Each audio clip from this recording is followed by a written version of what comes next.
supporting you in your dog parenting journey. The Dynamic Dog Owner with Debbie Potter.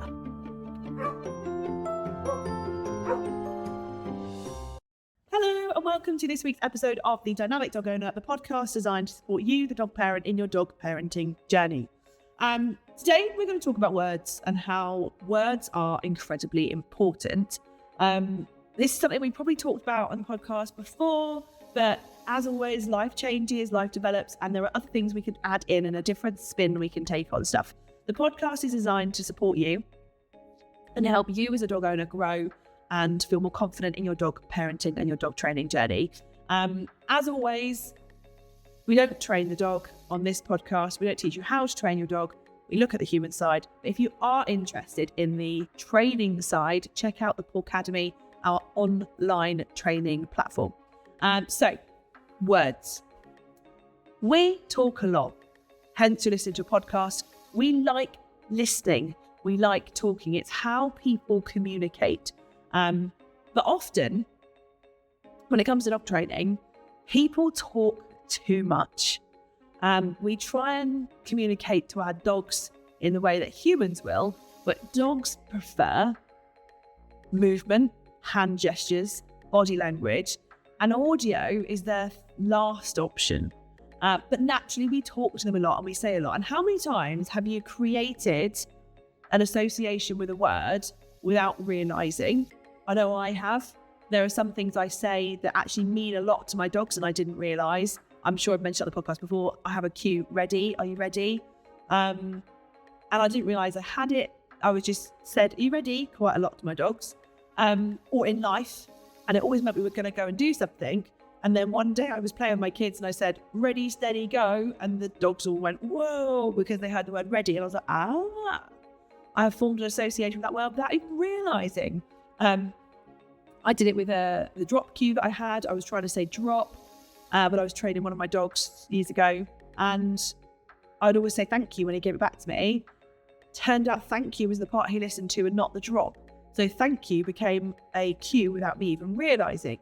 So we can inadvertently teach our dogs words without realising that we're doing so through repetition and repeating the same words or the same phrases and then having a natural consequence to that or saying it in a certain environment or situation and it coming about. Or by having a big event. But we can also teach them to switch off by talking too much. I don't know, but I'm sure we've all done it. Sorry, I don't do this very often. I'm sure, ADHD brain, maybe I do. But sometimes people are talking to you, right? Do you just switch off? And then they say, what do you think? And you go, oh shit, I wasn't listening. Yeah, I think that's a really good idea. And then you go, fuck what I just agreed to. We've all done it, some more than others. Or we get to an age where we go, I'm really sorry, I wasn't listening. Can you repeat that, please? So we do it. Why can't our dogs? Often we will talk to our dogs a lot. Who's guilty of that? I know I am. We natter, we pass the time of day, we just talk about what we're doing. Often then dogs learn to switch off from noise. You're just nattering. It doesn't mean anything to me, does it? And they learn to ignore what we say because they go, are you talking to me? Are you not talking to me? And it can sometimes actually weaken cues that we give because they can't pick out which is the cue, which is the instruction to me here, and which is the part that I don't need to listen to. So words are overused, underused, used in different contexts. Silence, the power of silence is so much more when it comes to training dogs. Not saying enough, a lot. And then when you do speak, it being something really, really valuable that is worth listening to. Try it. Have a session with your dog where you don't say anything. You don't natter, you don't give instruction, you don't moan, you don't nag, you don't repeat cues. That's another thing we do so often, repeat cues. And then they're not doing the action, so they don't mean anything. So we use words far too much when it comes to training. Have a session where you don't say anything. And I don't know about you, I feel if I'm silent, so much more relaxed because I'm not nagging, I'm not asking, I'm feeling disappointed. that their dogs aren't doing what I need them to do, we're just ignoring, not saying anything, and just going, right, I'm waiting, no pressure. And then we can start to reward the things that naturally happen or our dogs naturally offer. Much more relaxing way of training, in my opinion, because if you're repeating cues, you get yourself stressed. Now, some cues, as I say, we create inadvertently, but we can also create associations to words, emotions, feelings to words without necessarily realizing quickly or over time. So how many people's dogs will respond to words like, do you want to go for a walk, walkies, dinner? Mine don't. So I obviously don't say those words. I obviously don't say, do you want to go for a walk, walkies? My dogs just look at me and go, that doesn't mean anything to us. Other dogs will hear that and get completely overexcited. We can create that. We don't realize we're doing it, but we often will say, are you going for a walk? If your dogs do, brilliant, let me know. It just shows what words you use and what words you don't use. A lot of dogs will respond to dinner. Again, mine don't. Again, I don't say it clearly. Other people will. Sometimes I've heard that a lot of clients actually say this to me, that their recall cue, they've accidentally not taught it to mean, please come back. But recall cue means there must be something here you don't want me to see. Dogs hear their recall and stop and look around going, well, where's the distraction then? Where's the other dog? Where's the person? Because it's only said when we see something we want to recall them away from. So therefore, it's actually a cue for there's something to see here. We don't realise we're doing it. And it's where we need to be conscious of what we're saying sometimes. Now, one of my dogs has developed an association to a word, and I thought it was really, in a way it's quite hilariously funny, but equally sad for him, love him. But it shows, it's a really good illustration of how we can create associations to words. Now, the word is a little bit of a funny one. Spider. If one of my dogs, Rem, he's the quirky one, love him. If he hears the word spider, he starts shaking. Now, clearly, spider is a scary word.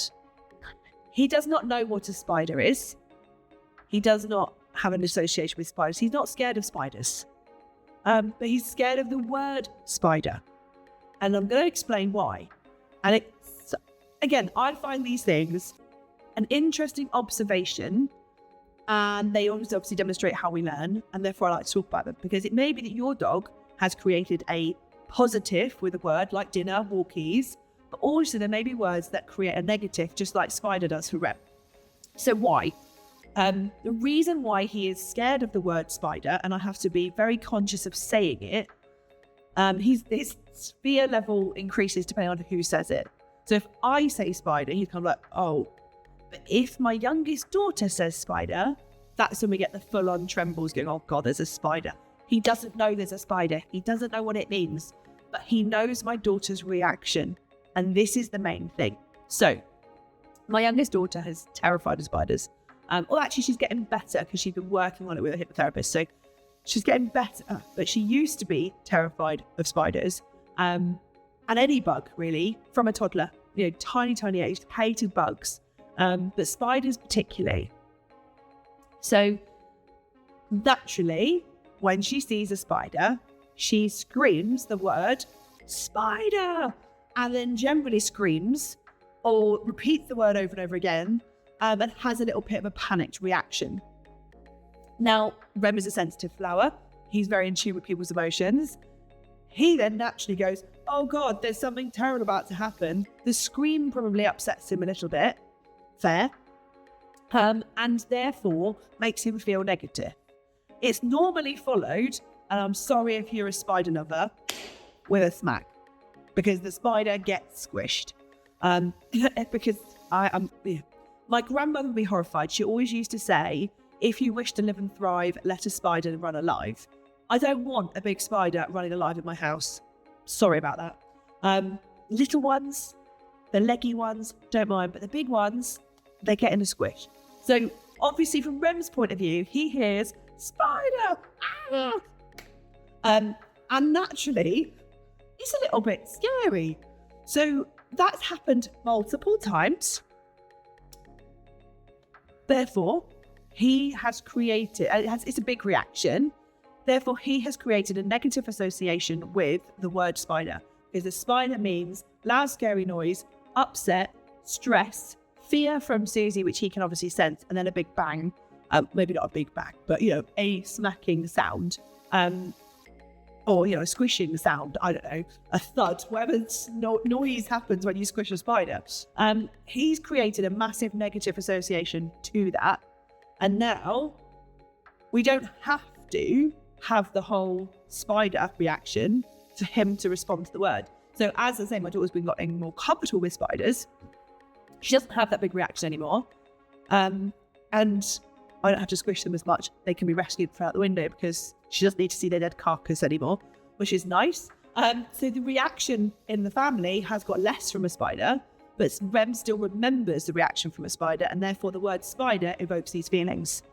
And this is how we can create negative word associations to words, but also our positive associations. It can be through that constant repetition of a word, repeating it like walkies every single day, and then we don't realise, but over time our dog's emotions get happier and happier and happier because each day they're like, oh yeah, that means going to do this. Oh yeah, and then each day it gets bigger. And all of a sudden we've got this big reaction we don't see. We can build up that excitement for a word, but we can also create a massive fear response from a word that only needs to happen once or twice, not every day. Obviously, how often do you find a spider in your house? But I don't know. So once a week, once a fortnight, once a month, I don't know. But it only has to happen 1 or 2 times that have a big emotion to create that negative or positive emotion as well. And obviously, again, if you listen to the podcast before, you'll know that Rem creates associations quite quickly, whether it be a positive or a negative, or he knows what's going to happen next in the sequence and expects it. Spider has created this association. So at home, what I know has to be quite cautious. Again, it's not a word I say often. I don't know about you guys. I don't say the word spider a lot. But if I do happen to say spider, I go, oh, I should have said that, because he has a little bit of a, oh God, where is it? If she says it, it's a bigger reaction. But it's really fascinating how words become a thing in our training, Saying them too much, saying them too little, saying them repetitively with a consequence, and then having a big emotional response, a big consequence to a word, little and often, can have such an impact on our dogs. So my question for you guys is, think about, do you talk too much in training? Do you generally talk too much to your dog? Do you use cues over and over again when they're not listening? Do you repeat cues? Do you nag them effectively when you're out? Or are you the silent type? I prefer silence, but it's up to you. You don't have to, agree with me. Some people like to talk and their dogs understand because they use less words, but the dog knows what each one means.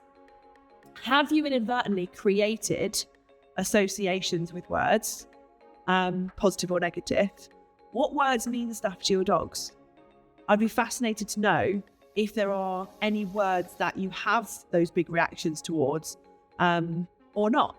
And again, this is interesting, I find, how quickly we can create an association to a word, but how language we use can help our dog training, but also hinder our dog training and influence our dogs' lives so much without us even realising. So let me know, are there any words that your dog loves or hates? If it's another, I've never met another dog that hates the word spider. So it would be nice to know if there's another one out there. And as always, hopefully this podcast is useful. If it is, please like, comment, share it with a friend. May not be that you thought this episode was shit, but a previous one's really good. Share it, because the more people that get to listen, the better.